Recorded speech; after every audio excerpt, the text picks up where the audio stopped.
नमस्कार, पदार्थ रेसिपीज मराठीमध्ये तुम्हा सर्वांचं मनपूर्वक स्वागत। आज आपण हलवाई सारखी खस्ता मूग डाळ कचोरी कशी बनवायची ते पाहूया। इथे मी एक बाउल घेतलेला आहे। यामध्ये एक वाटी मुगाची डाळ घेऊया। ही मूग डाळ आपण 2 ते 3 वेळा पाण्याने स्वच्छ धुवून घेऊ आणि यामध्ये पाणी घालून कमीत कमी 2 तासासाठी याला भिजवत ठेवूया। इथे मी 2 वाटी मैदा घेतलेला आहे। मैदा स्वच्छ चाळून घ्यायचा। कुठलीही एक वाटी घेऊन त्याने सर्व साहित्य मोजून घ्यायचे। 1 पाव चमचा ओवा हातावर क्रश करून घालू। त्याचबरोबर चवीप्रमाणे यामध्ये मीठ घालूया।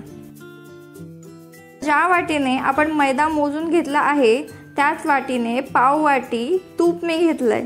हे तूप आपल्याला हलकसं पातळ करून घ्यायचं आहे। त्याचबरोबर अगदी थंड असावं, कारण कचोरी अतिशय खस्ता होण्यासाठी आपल्याला यामध्ये थंड तुपाचं मोहनच घालायचं आहे। आता सर्व साहित्य छान एकजीव करून घेऊ। तुम्ही बघू शकता पीठ दाबला असता त्याची अशी मूठ तयार होते, म्हणजे आपलं मोहन अतिशय व्यवस्थित पडलेलं आहे।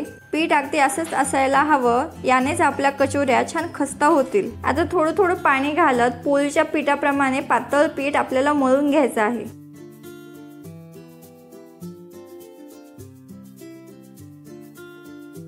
इथे हे माझं पीठ मळून तयार आहे। तुम्ही बघू शकता हे पीठ मी जास्त घट्ट मळलेलं नाही, हलकसं पातळच ठेवलेलं आहे। आता याला झाकून कमीत कमी अर्ध्या तासाकरिता सेट होण्यासाठी ठेवू।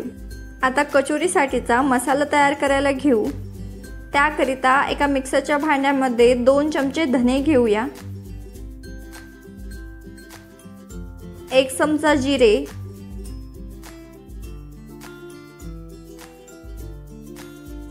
त्याचबरोबर 1 चमचा सोप घेऊ। हे मसाले मी कच्चेच घेतलेले आहेत, त्याला भाजून वगैरे नाही घेतलेलं। आता मिक्सरला याचं जाडसर वाटण करून घेऊया। इथे मी मिक्सरला छान हे वाटून घेतलेलं आहे। तुम्ही बघू शकता असे जाडसर ठेवायचं। इकडे आपली मुगाची डाळ देखील छान भिजवून झालेली आहे। मी यामधलं सर्व पाणी काढून टाकलंय। आता एक मिक्सरचं भांडं घेऊन त्यामध्ये ही मुगाची डाळ काढून घेऊया। मुगाच्या डाळीमध्ये अजिबात पाणी असता कामा नये आणि ही मुगाची डाळ देखील आपल्याला मिक्सरला जाडसर वाटून घ्यायची आहे। तुम्ही बघू शकता मी ही मुगाची डाळ थोडीशी जाडसर ठेवलेली आहे। अशीच डाळ आपल्याला मसाल्यासाठी हवी आहे। आता एका कढईमध्ये आपण 1.5 चमचा तेल घेऊ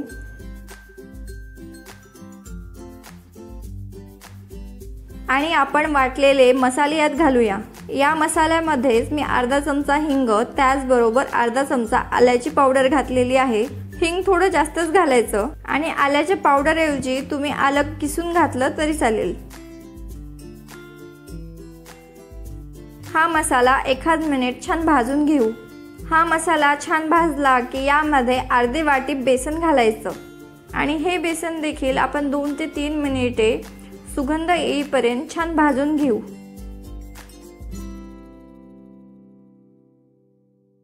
बेसन छान भाजून झालेला आहे। यामध्ये आता 1 मोठा चमचा लाल मिरची पावडर घालूया।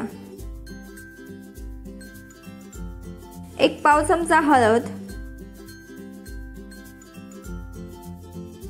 त्याचबरोबर चवीप्रमाणे मीठ घालायचं। हे मसाले देखील हलकेसे भाजून घेऊ आणि यामध्ये आपण वाटून घेतलेली मुगाची डाळ घालूया। मंद आचेवर ही मुगाची डाळ आपण 4 ते 5 मिनिटे छान भाजून घेऊ। 4 ते 5 मिनिटांमध्ये आपली ही मुगाची डाळ छान शिजवून होते, त्याचबरोबर कोरडी देखील होते। आता यात 1 चमचा भर गरम मसाला घालू।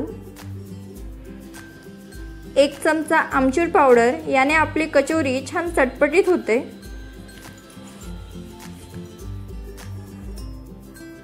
त्याचबरोबर 1 चमचा कसुरी मेथी मी यात घालत आहे। कसुरी मेथीचा फ्लेवर कचोरीमध्ये अप्रतिम येतो, तर नक्की घालून बघा आणि छान मिक्स करून 1 मिनिट छान परतून घेऊया। इथे आपली कचोरीची स्टफिंग बनून तयार आहे। डाळ छान मोकळी झालेली आहे। अशी स्टफिंग आपल्याला कचोरीसाठी हवी आहे।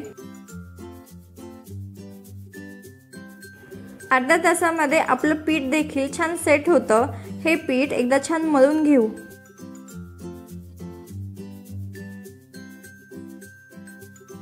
या पिठाचे मी 7 ते 8 छोटे छोटे तुकडे करणार आहे। याने आपल्या 7 ते 8 मीडियम साइजच्या कचोऱ्या बनून तयार होतात।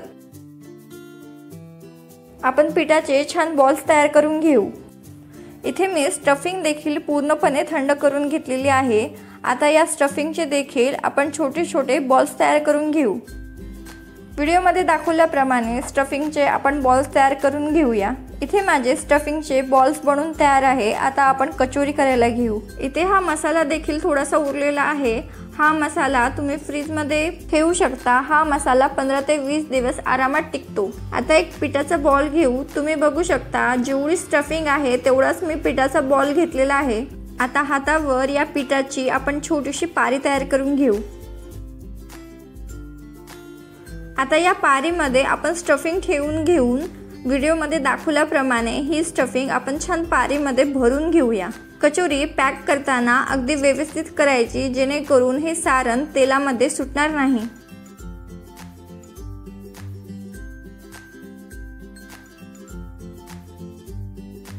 आणि शेवटी उरलेलं पीठ थोडंसं काढून घेऊ आणि हातावरतीच ही कचोरी छान प्रेस करून घेऊया। ही कचोरी अगदी हलक्या हाताने प्रेस करायची। साइडने कडा थोड्याशा जाडसर ठेवायच्या आणि मध्यभागून ही कचोरी थोडीशी दाबून घ्यायची। व्हिडिओमध्ये दाखवल्याप्रमाणे हाताच्या तळव्याच्या साहाय्याने ही कचोरी आपण मध्यभागून छान प्रेस करून घेऊ जेणेकरून तेलामध्ये टाकल्यावर ही कचोरी छान फुगते। अशाच पद्धतीने आपण सर्व कचोरी करून घेऊया। आता इथे मी गॅसवरती तेल तापवत ठेवलेलं होतं। तेल आपल्याला अगदी हलकसं गरम हवं आहे। गरम गरम तेलामध्ये कचोऱ्या सोडायच्या नाही, नाहीतर त्या कच्च्या होतात। आता यामध्ये आपण कचोरी सोडून घेऊ।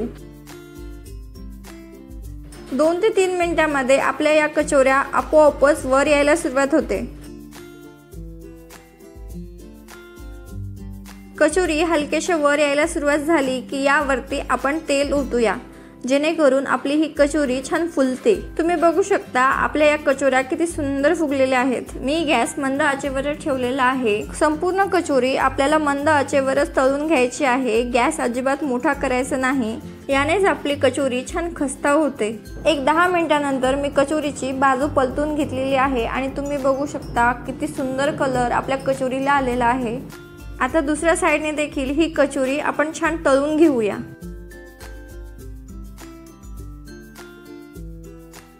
कचोरी हलवाईसारखी खस्ता होण्यासाठी ही कचोरी आपल्याला तळायला 20 ते 25 मिनिटे सहज लागतात, तरच ती कचोरी छान खस्ता होते। इथे आपली कचोरी बनून तयार आहे। आता आपण याला काढून घेऊया।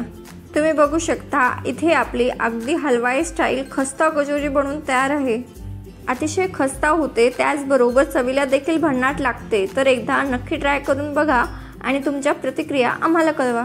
नेहमीप्रमाणे आजची ही रेसिपी आवडली असेल तर लाईक, शेअर आणि कमेंट करा आणि अशाच नवनवीन रेसिपीसाठी पदार्थ रेसिपीज मराठीला सबस्क्राईब करायला विसरू नका।